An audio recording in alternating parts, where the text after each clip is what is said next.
여러분, 사람을 움직이는 힘 많이 있죠. 여러분 사람을 움직여 보셨나요? 어떤 힘이 있을까요? 사람을 움직이는 힘에는 일단 돈이 있어요. 돈이 있으면 사람 움직입니다. 네. 선거를 할 때는 표도 사람을 돈으로 살 수 있는 거죠. 여러분 직장인들 연봉이 지금 5천입니다. 근데 1억을 준다고 그래요. 그러면 옮길까요? 안 옮길까요? 옮기죠. 네, 이처럼 돈이 사람을 움직이는 거예요. 멀리 있는 자식 그렇게 오라고 해도 오질 않아. 돈 준다고 하면 얼른 와요. 자식도 움직이는 게 돈이에요. 그렇죠? 우리를 움직이는 것, 권력입니다. 김정은의 권력, 푸틴의 권력, 대단하죠. 여러분, 시진핑의 권력 대단합니다. 우리의 생존권, 또 우리의 평가권, 우리의 인사권을 쥐고 있는 사람들에게 사람은 움직이게 되어 있는 거죠. 다음으로 어떤 사람들은 존중이라고 얘기합니다. 권위보다는 존중하는 그 마음이 사람을 움직인다는 말이 있습니다. 인격적인 거죠. 또 하나는 칭찬과 격려입니다. 이런 말이 있죠. 칭찬은 무엇도 춤추게 한다? 고래도 춤추게 한다. 고래를 움직이게 하는 거죠. 사람을 칭찬하고 격려하는 것, 여러분들 잘하시면 사람을 움직일 수가 있을 것입니다. 화려한 말솜씨로 사람을 움직이게 할 수 있습니다. 어떻게 보면 저도 이 시간 여러분들 말을 통하여 여러분들을 움직이려고 설교를 하고 있는 거예요. 그러나 제 힘으로만 하는 것이 아니라 하나님이 함께 하시고 성령의 능력으로 여러분들 움직이려고 정말 노력을 하죠. 그런데 그 화려한 말이 진실일 수도 있지만 거짓일 가능성이 많고요. 사기일 가능성이 많이 있습니다.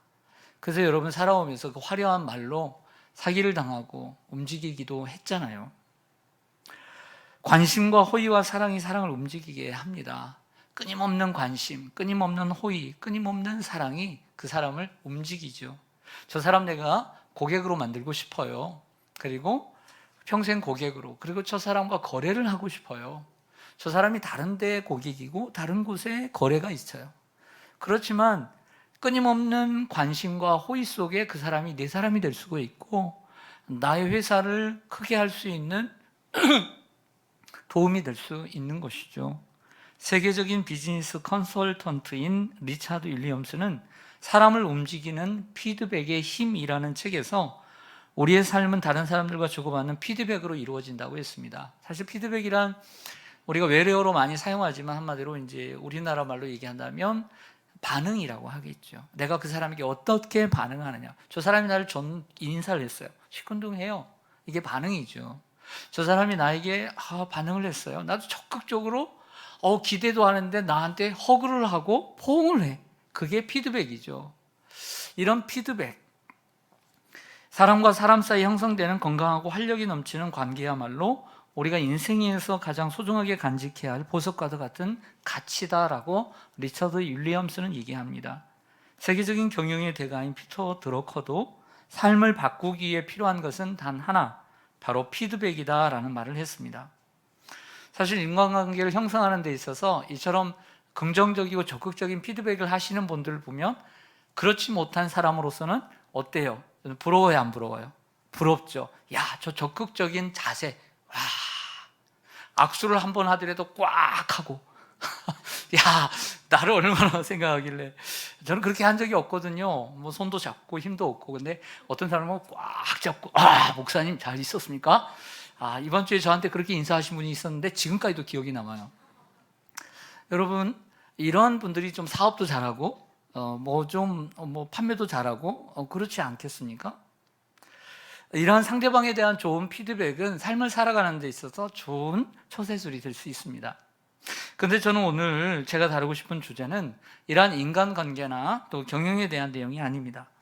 오늘 다루고 싶은 주제, 사람을 움직이는 힘, 따라하겠습니다. 전도입니다. 전도란 뭘까요? 하나님을 믿지 않는 사람을, 기독교 교리를 믿지 않는 사람을 하나님 믿도록 교회로 인도하는 것, 이게 전도입니다. 그러니까 사람을 움직이는 것이죠. 성도들은 이러한 전도에 모두 다 사명을 갖고 있지만 동시에 부담을 갖고 있는 것이 사실입니다. 그래서 전도는 사명이지만 사명의 뒷면에는 부담, 이것이죠. 그러나 실상 전도를 하려고 보면 용기가 나지 않고 자신이 없습니다. 아마 그 이유는 전도하는 것이 부담이 되기 때문이고 사람들에게 피해를 주는 것 같고 또 듣기 싫은 소리를 하는 것 같은 생각이 들기 때문입니다. 차마 남들이 듣기 싫은 소리를 하기 싫기 때문이죠. 많은 성도들이 자신 혼자 교회를 다니는 것은 아주 편하고 좋아요. 전도까지 하려고 하니까 부담이 갑니다. 얌전하게 교회를 다니고 싶고 부담감 없이 편하게 교회를 다니고 싶고 남에게 싫은 소리 안 하고 다니고 싶은 마음이 우리 성도들의 마음속에 자리하고 있습니다. 그 이유 가운데 하나는 전도의 흑역사 때문일 것입니다. 전도를 했어요, 힘들게. 전도를 했는데 결과가 좋지 않았어요. 열매가 없고 힘이 들긴 들었는데 밥 사주고 뭐 차 사주고 뭐 가서 그 집 앞에서 뭐 해주고 알람 받고 다 끼고 했는데도 불구하고 결과가 없을 때 이 전도의 흑역사, 그래서 전도하면 아무 소용없어, 이런 어떤 아픔 때문에 다시 전도하고 싶은 용기가 나지 않는 거예요. 또 자기가 맡은 일만 감당하면서 교회를 다니는 것이 너무 편하고 좋은 거예요.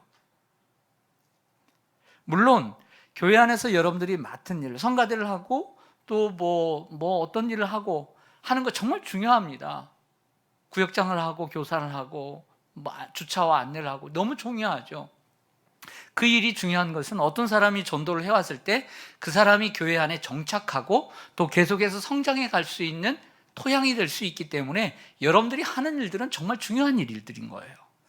하지만 그 전도라고 하는 것을 소수 몇 사람에게만 맡겨야 되느냐 이거죠. 그러면 안 되죠. 교회는 절대 부흥할 수가 없고 하나님의 명령을 우리 모두에게 주셨는데 몇 사람에게 맡기는 것은 옳지 않습니다. 전도가 그들만의 고유한 사명은 아니기 때문이죠.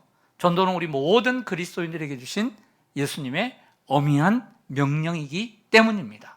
할렐루야. 마가복음 16장 15절 16절 말씀을 보시면 예수님께서 이렇게 말씀하십니다. 같이 한번 읽겠습니다. 시작. 너희는 온 천하에 다니며 만민에게 복음을 전파하라. 믿고 세례를 받는 사람은 구원을 얻을 것이요 믿지 않는 사람은 정죄를 받으리라. 아멘. 예수님이 말씀하신 너희는 제자들이었습니다.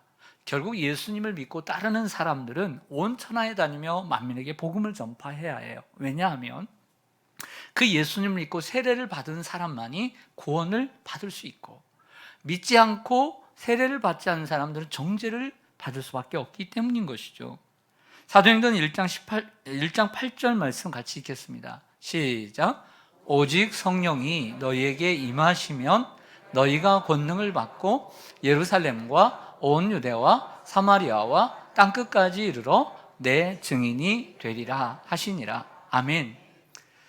누구에게 말하냐면 오직 성령이 너희에게, 성령을 받은 사람들에게 얘기합니다. 여러분 성령을 받으셨습니까? 네, 성령은 누가 받습니까? 예수를 믿고 회개하고 세례를 받은 사람들에게 성령이 선물로 주어지죠. 근데 성령을 받은 모든 사람은 가까운 곳에서부터 먼 세상 땅끝까지 주님의 증인이 될 수밖에 없어야 된다는 거죠. 주님의 증인이라는 것은 사도행전 속의 제자들이 예수님의 십자가와 예수님의 부활을 증거한 것처럼 예수님의 죽으심과 부활을 증언하는 일을 하라는 것입니다. 사도행전 4장에 보면 초대교회 당시 베드로와 요한이 하루는 성전에 들어가다가 성전 미문에 앉아있는 40대의 안진뱅이를 고쳐주었습니다. 이 사람은 나면서부터 안진뱅이였습니다. 그런데 이 일로 인해 산헤드린 공회에 잡혀가게 되었죠. 산헤드린 공회는 누구입니까? 대제사장을 중심으로 70명의 사람들이 모여 정치와 종교를 총괄하는 이스라엘의 지도부입니다. 이들은 바로 예수 그리스도를 십자가에 못 박은 장본인들이죠. 그런데 베드로와 요한이 그들 앞에서 성령이 충만하여 이렇게 말을 합니다. 1박 2일 동안 밤새 감옥에 있다가 나와서 이렇게 얘기합니다. 다른 이로서는 구원을 받을 수 없나니 천하 사람 중에 구원을 받을 만한 다른 이름을 우리에게 주신 일이 없습니다. 예수라는 이름을 거론하지는 않지만 바로 예수밖에는 구원받을 사람을 우리에게 주신 일이 없다. 결코 다른 이름으로 다른 사람이 우리를 구원할 수 없다라고 이야기를 합니다. 처음에는 이들이 배우지 못한 무식한 사람으로 알았다가 담대하게 말하는 이러한 베드로와 요한을 보고 위기감을 느낀 그들이 예수의 이름으로는 나가서 절대 예수의 이름으로 말하지 말고 가르치지도 말라고 협박을 하면서 내보내려고 하자 이 베드로와 요한이 이렇게 얘기를 합니다. 한번 보시죠. 사도행전 4장 19절 20절 하나님 앞에서 너희의 말을 듣는 것이 하나님의 말씀을 듣는 것보다 옳은가 판단하라. 우리는 보고 들은 것을 말하지 아니할 수 없다. 여러분, 이것이 못 배운 사람들이 하는 말이에요. 대단한 말이죠. 정말 배우지 못한 범인들이 하는 말인 줄 알았는데 얼마나 말을 잘하는지 몰라요. 이처럼 성령의 충만함을 받으면 말을 잘하게 돼 있어요. 하나님 앞에서 너희 말을 듣는 것이 하나님의 말씀을 듣는 것보다 옳은가 판단하라. 어떻게 이런 말을 할 수가 있을까요? 그러면서 이렇게 얘기합니다. 우리는 눈으로 보고 귀로 들은 것을 말하지 아니할 수 없다. 바로 이것이 증인이죠. 내가 증인이 되리라. 우리가 보고 들은 것을 말하는 것, 그리고 그것을 증거하는 것이 증인인 것이죠. 무엇보다도 우리가 전도해야 되는 이유가 있습니다. 우리가 전도해야 되는 이유는 하나님께서 직접 전도를 하지 않으세요.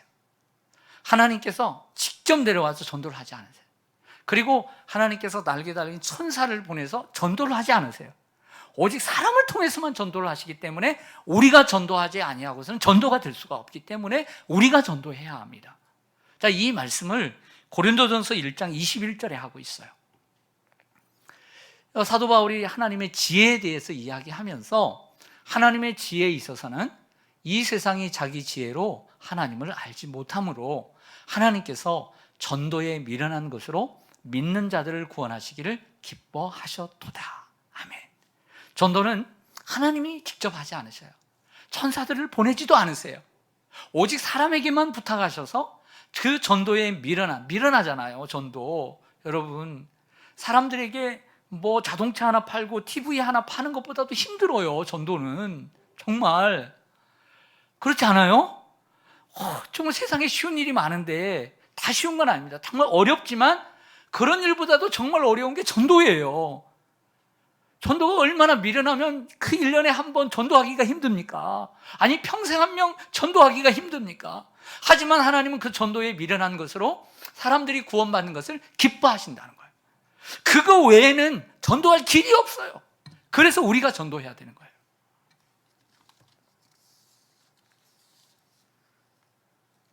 그 누가복음 16장에 보면 아주 재미있는 얘기가 있습니다.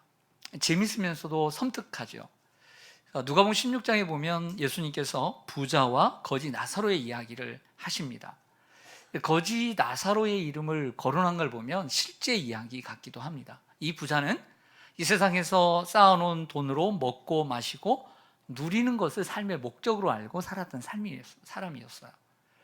근데 이 부자도 또 거지 나사로도 함께 죽게 되었습니다. 죽게 되었는데 이 부자는 안타깝게도 음부에 들어가 물 한 방울 먹을 수 없는 고통 속에서 살아가게 됩니다. 근데 가만히 보니까 그 자기 집에서 떨어진 부스러기를 상해서 떨어진 그 음식을 먹고 살았던 이 거지 나사로가 아브라함의 품에서 천국에서 기쁨을 누리고 있는 것을 보게 됩니다. 배가 아팠겠죠. 그런데 거지 나사로가 하나님을 믿고 예수님을 믿었기 때문이에요. 물 한 방울 얻을 수 없는 음부에서 고통하며 지내던 이 부자가 깨달았습니다. 처음에는 어떻게든지 이 음부 지옥에서 어떻게 되면 좀 더 편하게 살 길을 구했던 거죠.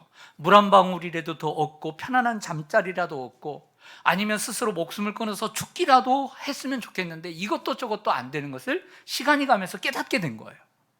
그러면서 이제 자신을 포기하고 아직 이 죽음을 경험하지 못한 아버지 집에 있는 형제 5이 생각이 났어요. 그래서 아브라함에게 부탁합니다. 아브라함이요, 저 거지 나사로를 다시 살려서 우리 아버지 집으로 보내서 우리 형제들에게 가서 이 말을 전하게 해주세요 라고 이야기를 합니다. 그러자 아브라함이 중요한 이야기를 하죠. 뭐라고 얘기하냐면 그들에게 모세와 선지자들이 있으니 그들에게 들을지니라 라고 외면을 해버려요.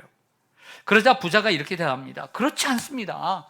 죽었던 사람이 다시 살아나 그들에게 가서 내 형제들에게 말하면 그들이 믿고 회개할 것입니다. 그래서 나 있는 곳에 안 올 것입니다 라고 얘기하자 아브라함이 다시 얘기합니다. 이렇게 얘기해요.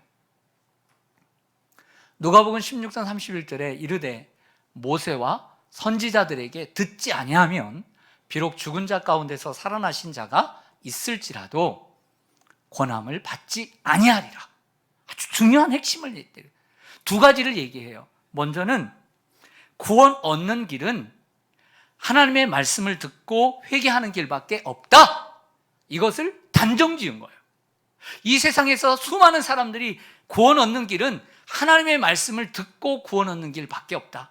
모세와 선지자에게 들을지어다라고 하는 말은 모세와 선지자와 같은 이 땅에 복음 전하는 자들에게 들을지어다라는 말이기도 하고, 모세의 그린 모세오경과 선지자들이 쓴 구약성경, 그리고 후에는 신약성경, 신구약 하나님의 말씀을 듣고야만이, 들어야만이 구원 얻을 수밖에 없다. 그 길밖에 구원이 없다는 것을 단정 지은 거예요. 확정 지은 거예요. 또 하나는 구원 얻는 길은 사람을 통해서만 가능하다는 것을 말씀하고 있는 거죠. 그 어떤 방법으로도 구원 얻는 길은 없습니다.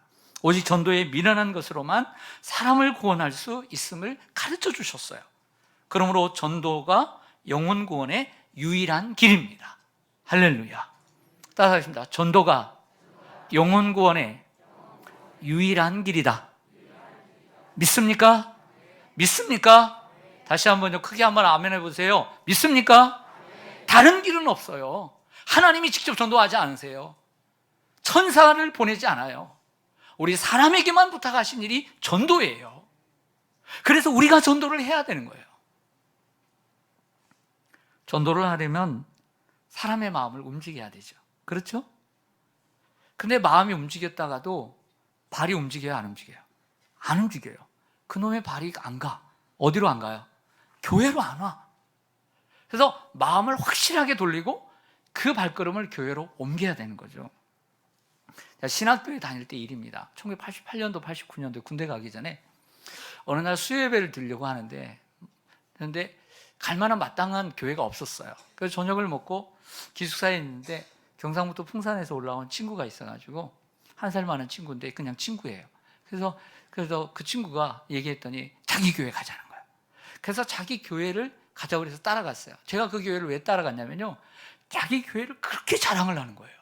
우리 목사님 너무 좋고, 말씀이 너무 좋고, 너무너무 좋고, 우리 성도님들 너무 좋고. 그래서 토큰 하나 들고, 토큰 2개 들고 145번을 타고 토큰을 넣고 갔다가 예배를 드리고 왔는데, 그 교회 딱 갔더니 너무 작아, 교회가. 예배를 잘 드리고 왔어요. 그래서 제가 깨달았어요. 30여 년이 지났는데 깨닫는 것, 자랑은 교회의 크기와 상관이 없다. 사람들은 얘기합니다. 우리 교회 크고 멋들어지니까 자랑하고, 우리 교회는 조그만하니까 자랑할 게 없어. 아니다라는 거죠. 30여 년이 지난 지금 너 깨닫는 거예요. 자랑은 교회가 크다고만 자랑할 수 있는 게 아니에요. 돈이 많은 부모님만 자랑하는 게 아니에요. 돌이켜보면 제가 신학을 하고 지금까지 한 번씩이라도 가봤던 교회, 기도원, 그런 곳들은요, 또 세미나 그런 것들은요, 제가 스스로 가지 않았어요.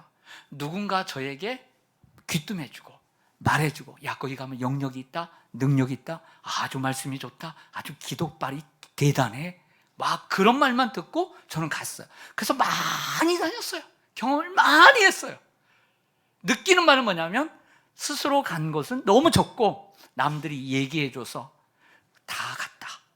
남들이 저에게 자랑하고 그리고 말해주지 않았다면 저는 그 많은 교회들을 섭렵하지 못하고 기도원들을 가보지 못했어요.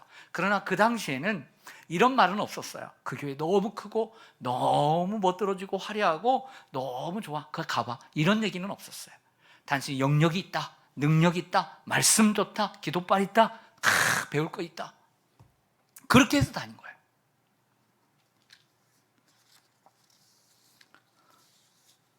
오늘 저는 전도를 위해 누구나 할 수 있는 한 가지 방법만을 여러분들에게 가르쳐 드리려고 합니다. 그것은 사람을 움직이는 힘인데, 자랑과 강권입니다. 따라서 하겠습니다. 자랑, 강권. 여러분 성경 두 장 앞으로 넘기셔서 요한복음 1장 35절 보겠습니다.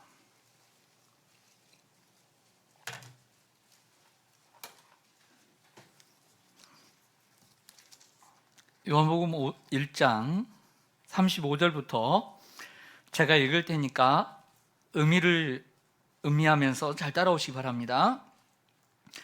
또 이튿날 요한이 자기 제자 중 두 사람과 함께 섰다가 예수께서 건지심을 보고 말하되 보라 하나님의 어린 양이로다. 두 제자가 그의 말을 듣고 예수를 따르거늘 예수께서 돌이켜 그 따르는 것을 보시고 물어 이르시되 무엇을 구하느냐. 이르되 랍비여 어디 계시오니까 하니 랍비는 번역하면 선생이라. 예수께서 이르시되 와서 보라. 그러므로 그들이 가서 계신 데를 보고 그날 함께 거하니 때가 10시쯤 되었더라. 요한의 말을 듣고 예수를 따르는 두 사람 중에 하나는 시몬 베드로 형제 안드레라. 그가 먼저 자기의 형제 시몬을 찾아 말하되 우리가 메시아를 만났다 하고 메시아는 번역하면 그리스도라. 데리고 예수께로 오니 예수께서 보시고 이르시되 내가 요한의 아들 시몬이니 장차 게바라 하리라 하시니라. 게바는 번역하면 베드로라. 43절. 이튿날 예수께서 갈릴리로 나가시려 하시다가 빌립을 만나 이르시되 나를 따르라 하시니 빌립은 안드레와 베드로와 한 동네 베세다 사람이라. 빌립이 나다나엘을 찾아 이르되 모세가 율법에 기록하였고 여러 선지자가 기록한 그 일을 우리가 만났으니 요셉의 아들 나사렛 예수니라. 나다나엘이 이르되 나사렛에서 무슨 선한 것이 날 수 있느냐. 빌립이 이르되 와서 보라 하니라. 예수께서 나다나엘이 자기에게 오는 것을 보시고 그를 가리켜 이르시되 보라 이는 참으로 이스라엘 사람이라. 그 속에 간사한 것이 없도다. 나다나엘이 이르되 어떻게 나를 아시나이까. 예수께서 대답하여 이르시되 빌립이 너를 부르기 전에 내가 무화과 나무 아래에 있을 때에 보았노라. 아멘. 저를 보시죠. 세례 요한이 두 명의 제자들과 함께 길을 가다가 거니시는 예수를 보고는 하나님의 어린 양이로다 하니까 따르던 두 명의 제자가 예수님을 따랐어요. 그러다가 따르는 그들을 보고 예수님이 뭐라고 얘기하냐면 Follow me, 나를 따르라. 그 말 한마디에 따랐어요. 그리고 함께 거했습니다. 그 중에 한 명이 누구였냐면 시몬 베드로의 형제인 안드레가 요한의 제자였던 거죠. 근데 이 예수님을 만난 안드레가 집에 가서 친형제 베드로에게 우리가 메시아 그리스도를 만났다 라고 하면서 뭐라고 얘기하냐면 와봐, 와서 보라, come and see 라고 얘기를 한 거예요. 그래서 베드로가 그 말 듣고 가서 예수님을 만나고 나는 베드로라 라는 말을 들은 거예요. 그 이튿날 예수님께서 빌립이라는 사람, 똑같은 베세다 사람을 부르십니다. 예수님을 만난 빌립이라는 사람이 친구 나다나엘을 찾아가서 뭐라고 얘기하냐면 우리가 나사렛 예수를 만났다. 처음엔 시큰둥합니다. 야, 나사렛 그 꼴짝에서 무슨 선한 것이 날 수 있어? 아니야, 그렇지 않아. 너 예수님 만나보면 달라. 와서 봐! 라고 해서 데리고 가니까 예수님이 나다나엘을 만나주셨어요. 할렐루야. 이런 얘기입니다. 여기에 중요한 것은 뭐냐면 예수님을 만난 사람들이 가만히 있지 않고 누군가에게 가서 말을 했고 그리고 와서 보라고 예수님을 만났다고 얘기했다는 거예요. 아주 단편적인 말이에요. 간단한 말들이었어요. 그런데 그 간단하지만 강력한 말이었고 확신에 찬 말이었단 말이에요. 그렇게 해서 전도가 되었어요. 요한은 이것을 우리들에게 보여주고 있는 거예요. 전도는 이렇게 하는 것이다. 전도는 어렵게 생각하지 마라. 내가 예수님을 만났다. 내가 믿는 예수님 너도 만나봐라. 그 예수님 너무 좋은 분이다. 와서 봐. 나한테 들어서만 안 돼. 너 교회 가봐야 돼. 계속 이렇게 말을 하는 거예요. 빌립도 나다나엘에게 그렇게 얘기했던 거죠.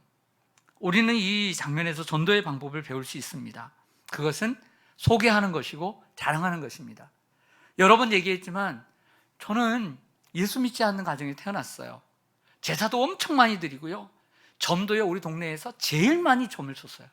근데 교회를 다니는 옆집 형 할머니가, 작은 집 할머니가, 그리고 작은 집 형이 그렇게 교회를 가자고 저한테 돌라댔어요. 그렇게 끊임없이 하더라고요. 초등학생인 저에게. 그렇게 교회를 다니기 시작하면서 제가 목사가 됐어요. 모든 전도의 시작은 저에게 교회 가자고 했던 그 말 때문이었던 거죠. 별거 아닌 것 같지만 저를 살린 말이었어요. 하나님이 그들을 사용하신 거죠. 우리 교회 어떤 권사님이 저에게 고백했던 말이 있어요. 지금은 권사님이지만 그분이 우리 교회를 나올 때 넌 크리스찬이었어요. 하나님 믿지 않았어요. 근데 우리 교회 어떤 집사님이 옆에 사는데 그렇게 교회를 가자고 지긋지긋하게 얘기하더래요. 그래서 그 지긋지긋한 것 때문에 그냥 한번 가보자. 그래가지고는 교회를 나와서 우리 교회 권사님이 되셨어요. 할렐루야. 그 권사님이 어떻게 저기까지 예수를 믿고 권사님 됐어요?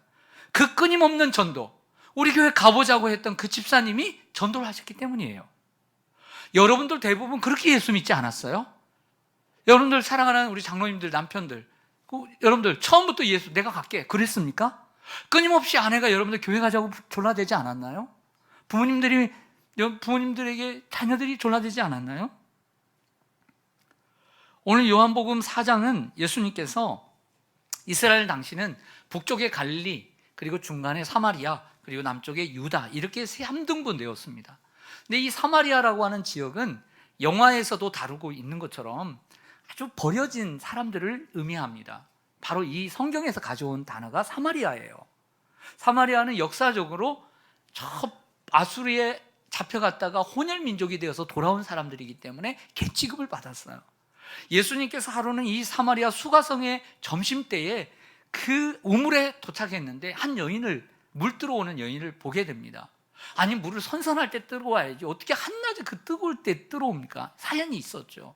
근데 예수님이 딱 알아맞추는 거예요. 너희 과거에 남편 5이 있었고 지금 사는 남편도 있지만 남편이 아니다. 이렇게 알아맞추니까 너무너무 놀랐어요. 그러면서 그 물을 통해서 네가 먹는 물은 다시 목마르겠지만 내가 주는 물은 영원히 목마르지 아니하리라 라는 말로 정말 관심을 끌었어요. 와, 그런 물이 있어요? 그리고 참된 예배에 대해서 말씀하셨습니다. 뒤늦게 예수님을 알아본 이 여인이요, 오늘 말씀을 보면 그 물동이를 버려두고 마을에 들어갑니다.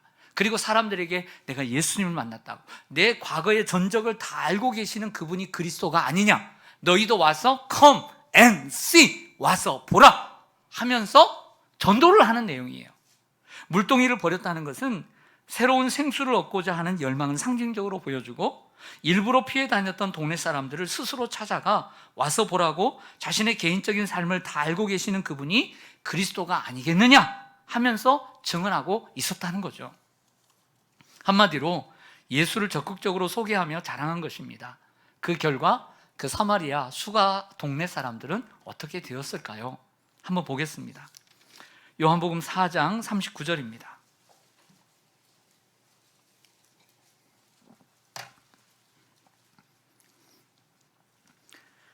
요한복음 4장 39절, 여자의 말이 내가 행한 모든 것을, 자신의 과거를 그가 내게 말하였다 증언하므로 그 동네 중에 많은 사마리아인이 예수를 뭐하는지라. 사마리아인들이 예수께 와서 자기들과 함께 유하시기를 청하니 거기서 이틀을 유하심에 예수의 말씀으로 말미암아 뭐하는 자가 더욱 많아. 그 여자에게 말하되 이제 우리가 믿는 것은 너의 말로 인함이 아니야. 이는 우리가 친히 예수님께 듣고 그가 참으로 세상의 구주신 줄 알기 때문이야. 할렐루야. 와, 처음에는 내가 당신 때문에 교회 왔죠. 그런데 내가 당신 말 듣고 예수 믿는 게 아니라 내가 성경 말씀 듣고 예수님의 말씀 듣고 진짜 예수가 구주신 줄 알게 되었노라고. 이 여인의 말 한마디가 결국에 사람들을 전도하게 됐단 말이에요. 이 여인이 많은 일을 한 것 같지만 그렇지 않아요. 자기가 만난 예수님을 소개하고 적극적으로 자랑하고 권고했던 거죠. 우리에게 필요한 것은 이 여인과 같은 감격이죠. 지난 주간에요, 어떤 집사님의 어머님을 신방하게 되었어요. 어머님이 오래전부터 병원에 입원을 해 계시는데 요양병원에 계세요. 96세인가 되는데 시골에서 신앙생활을 조금 하셨어요. 새벽기도도 하시고. 그러다가 이제 몇 년 동안 병원에 계신데 얼마나 힘드시겠어요. 근데 임종 예배다 생각하고 바쁜 가운데서도 언제 돌아가실지 모르잖아요. 바쁜데도 정말 힘들었어요. 그런데도 내일은 모르잖아요. 그래서 갔어요. 예배를 드리고 이제 돌아오는데 마침 그 집사님에게 찾아온 그 고향 친구, 중학교, 고등학교, 대학교 친구가 함께 동행을 한 거예요. 그래서 그 교회차에서 잠시 얘기를 나누고 다시 돌아와서 제가 냉면을 사드리면서 이야기를 했는데, 그러면서 무슨 얘기를 하냐면 이 친구가, 우리 교회 다니는 친구가 그렇게 시온산교회를 자랑을 하더래요. 그래서 유튜브를 좀 보래요. 그래서 유튜브를 계속 보고 목사님 설교를 계속 듣대요. 그 자기 헌신 예배를 드리는데 자기도 나온다고 보라고 그랬대요. 우리 교회 너무 좋고 성도님들 너무 좋고 장로님들 너무 좋고 너무 좋다고 침이 마르도록 자랑을 하더래요. 그래서 제가 헤어지고 난 다음에 하나님께 감사를 했어요. 우리 교회 성도님들이 이처럼 다니는 교회를 자랑할 수 있음에 참 감사했어요. 만약에 반대로 우리 교회를 다니는 성도님들이 교회를 다니는데 자랑할 것이 없는 성도라고 한다면 저도 여러분도 얼마나 불행한 교회와 성도일까요? 그런데 자랑할 수 있다는 것은 얼마나 감사하고 행복한 일인지 생각해 보았습니다. 어떤 분은 이렇게 생각할 겁니다. 자기 교회니까 당연히 자랑하지. 그건 뭐 당연한 얘기를 목사님이 하고 있어. 그렇지 않아요. 제가 알고 있는 수많은 장로님들, 수많은 성도님들, 그 입에서 자기 교회 자랑하는 사람 절반밖에 없어요. 절반은요, 불평, 불만이 저에게 더 많아요. 다른 교회 목사님이라고 더 잘해요. 혹시 여러분들도 그렇지 않아요? 저는 한때 철부지처럼 자식을 자랑한 적이 있습니다. 부끄러운 고백이죠. 한때 저희 자녀가 공부를 잘했기 때문입니다. 나도 모르게 참아야지 하면서도 자랑이 그냥 되는 거예요. 참을 수가 없었어요. 용서해 주세요. 지금은 자랑할 게 별로 없어요. 어떤 분은 자식을 자랑합니다. 어떤 회사에 다니고 연봉이 이렇게나 되고 어떤 아파트에서 어떤 차를 굴리고 어떻게 생활하는지 부족함 없이 살아가는 것을 자랑합니다. 나쁘다고 생각지 않습니다. 어떤 할머니들이 서로 손주 자랑을 합니다. 어떤 할머니가 먼저 자랑합니다. 이번에 우리 손주가 세상에 1학년인데 받아쓰기 10문제 중에 10문제 100점을 다 받았어. 마치 세종대왕처럼 이미 서울대를 이미 가버렸어. 서울대를 가버렸어. 일단 합격해버렸어. 그 자랑을 해. 그러다가 다른 할머니가 나온다. 우리 애는 얼마나 그림을 잘 그리는지 몰라. 피카소가 돼버렸어. 벌써 피카소가 돼버렸어요. 어떤 할머니는 또 그렇게 또 자랑을, 우리 애는 그렇게 노래를 잘한다고. 임영웅이야, 임영웅. 저는 그것이 잘못이라고 생각지 않습니다. 저도 언젠가는 그렇게 자랑할 날이 올 것을 기대합니다. 그리고 어떤 분들은요, 얼마나 명품 옷을 자랑하는지 몰라요? 명품 시계, 명품 보석, 명품 가방, 백, 얼마나 자랑하는지 몰라요. 그러나 묻고 싶어요, 여러분. 자식을 자랑하든 예수님을 자랑한 적이 있습니까? 여러분들의 손주를 자랑하든 예수님을 자랑하고 계십니까? 여러분들의 잘난 자식들을 자랑하면서 정말 그 자식들 자랑하는 만큼 예수님 자랑해 보신 적이 있으세요? 자식 자랑하지 못해서 참지 못해서 처럼 예수님을 자랑하지 못해서 어쩔 수 없이 참을 수가 없는 그 마음을 느껴보신 적이 있으세요?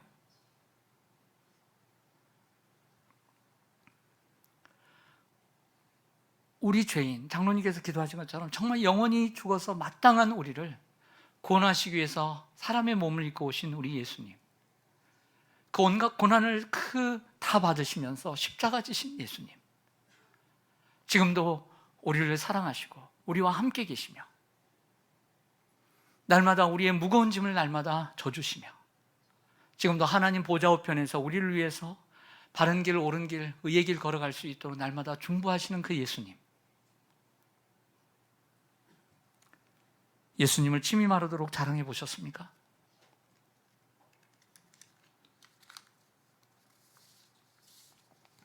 통계적으로 전도가 된 사람들을 통계를 보면 노방전도를 통하여, 전단지를 통하여, 아니면 대중매체를 통하여, 홍보를 통하여, 아니면 스스로 교회를 나오는 율보다 관계전도를 통해서 나오는 율이 1위입니다. 관계전도란 아는 가족, 친구, 동네, 이렇게 지인들을 통해서 알게 된 거죠. 그 관계전도는 안드레가 형제인 베드로를 전도했듯이 자랑으로 시작을 하는 거예요. 빌립이 친구 나다나엘을 전도했듯이 예수님을 소개하고 자랑함으로 시작을 합니다. 수가성 여인이 물동이를 버려두고 그가 먼저 만난 예수님을 동네 사람들에게, 지인들에게 나아가 예수를 자랑하는 것부터 전도는 시작된 거죠. 우리의 가족과 형제, 친구, 동네 사람들, 우리가 알고 있는, 관계하고 있는 지인들입니다. 얘기해야 합니다. 너무 좋아. 우리 교회 너무 좋고 우리 예수님 너무 좋아. 자랑할 게 없으면 사실은 그렇게 자랑이 안 되면 저를 이용하세요. 우리 목사님 너무 좋아. 그냥 안 좋아도 좋다고 좀 해주세요. 왜? 전도를 위해서. 어떤 방법을 위해서라도 어떤 방법을 통해서 예수를 전하는 거면 하나님도 용서하실 거예요. 네, 우리 목사님 너무 좋아. 말씀 너무 좋아. 좀 덜 좋은 거 있어도 그래서 좋다고 하세요. 사람들이요, 자기 부모가 좋은 걸 잘 알아요, 몰라요? 잘 몰라요. 우리 자기 엄마가 요리 잘하는 거 잘 알아요, 몰라요? 잘 몰라요. 왜? 여러분들은 자기 뭐 잘하니까 자신감이 넘친가 본데 잘 몰라요. 왜냐하면 자기 엄마 것만 먹어봤으니까. 남의 옆집 가가지고 한 며칠 먹어보세요. 그게 맞나? 이미 결질러져서 맛이 없어요. 네. 여러분들은 다른 교회를 안 다녀봤어요. 그렇죠? 옛날에 다녀보고 요즘은 우리 교회만 다니잖아요. 그래서 우리 교회 목사님이 주는 말씀만 먹고 하니까 밥이 맛있는지 안 맛있는지도 몰라. 그저 그래. 다른 교회 좀 몇 주 다녀보세요. 아예 가지 말고. 예? 그래서 비교를 좀 해보세요. 어렵게 좀 맛있나? 예? 교회 자랑, 장로님 자랑, 성도 자랑, 목사님 자랑, 예수님 자랑 잘하시는 분들 되시길 바랍니다. 근데 잘하시는 분들이 있어요. 습관적으로도 훈련이 돼 있어. 잘하시는 분들 계속 잘하시길 바랍니다. 그게 전도의 길이고 하나님이 칭찬하시는 길이에요. 그런데 반대로 자랑을 잘 못하는 성격들이 있어. 자기가 자랑할 것도 많은데 자랑을 못해. 자기 입으로. 이런 분들은 전도도 잘 못해. 그래서 자랑할 것이 많은데도 자랑을 잘 못해요. 이런 분들은 자랑할 것을 좀 찾으시기 바랍니다. 그리고 성격을 바꾸시고 자랑을 해보시기 바랍니다. 연습하고 그냥 해보세요. 해봐야 되는 거예요. 해봐야. 우리 교회 와봐. 너무 좋아, 너무 좋아. 너무 좋아, 너무 좋아. 사람들이요, 어디 가서 뭐 뮤지컬 하나 봤어요. 와, 너무 좋아, 너무 좋아.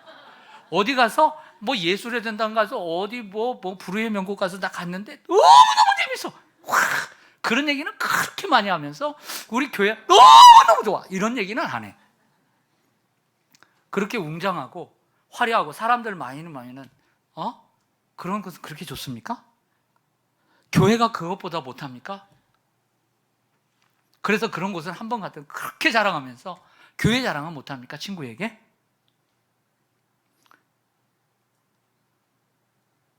왜냐하면 예수님을 자랑하고 교회를 자랑하며 강권하는 것이 전도의 길이기 때문이에요. 사실 우리가 어떻게 전도하겠습니까? 여러분들에게 묻겠습니다. 여러분 어떻게 전도하실래요? 여러분들이 1억씩 내가지고 광고 내고 그러실래요? 돈 있어요? 없잖아요. 그렇죠? 그래 여러분들 뭐 말을 그렇게 잘합니까? 뭐 어떻게 하시겠어요, 여러분들? 사람들에게 보통 1,000만 원씩 주어져서 교회 나와봐. 그렇게 할 수 있나요? 없잖아요. 어떤 방법이 있어요? 대안이 있어요? 4층에 계신 분들 대안이 있어요? 전도할 대안? 아니 있으면 좀 가르쳐 주세요. 맨날 그거 고민하니까 목사님 이렇게 이거 한번 해봅시다. 이렇게 해주세요. 그러나 우리가 잘할 수 있는 것, 아주 용이하게 할 수 있는 것, 그게 뭐냐면 정말 자랑이에요. 우리 교회 한번 와봐. 너무너무 좋아. 그래서 자랑거리를 만들어내세요. 우리 교회에 애엄마가 있으면 우리 교회 교육부서 유치부, 초등, 중고등 너무너무 좋아. 애들이 바르게 자라고 건강하게 자라고 여기는 악기 하나씩 다 배우고 애들이 얼마나 또 학교에서 공부를 잘하는지 몰라. 예. 그래서 얘기를 하세요. 얘기를. 그것이 여러분 우리가 전도의 길이고 영혼을 살리는 길이고 하나님이 기뻐하시는 길인 줄로 믿습니다. 예수님이 비유를 통해 말씀하십니다. 누가복음 14장 23절에 주인이 종에게 이르되 길과 산울타리가로 나가서 사람을 강권하여 데려다가 내 집을 채우라. 그리고 고린도후서 10장 17절에 이렇게 말씀하십니다. 자랑하는 자는 주 안에서 자랑할지니라. 예수님을 믿지 않는 사람들을 움직여 예수님께 움직이는 힘, 전도의 힘, 전도의 동력, 그것은 자랑과 강권이에요. 한번 보시겠습니다. 근데 자랑에는 수식어가 붙습니다. 끊임없는 자랑, 적극적인 강권. 이것이 얼마나 좋은 방법인지 몰라요. 아주 매력이 있어요. 사람들이 자꾸 좋다고 하면 정말 좋은 줄 알고 따라가요. 매력 있는 방법이다. 이 방법을 쓰시기 바랍니다. 전도는 미룰 수 없어요. 전도는 미룰 수 없는 거예요. 여러분, 내가 그 사람이 오늘 전도를 해야 되겠다. 오늘 해야 합니다.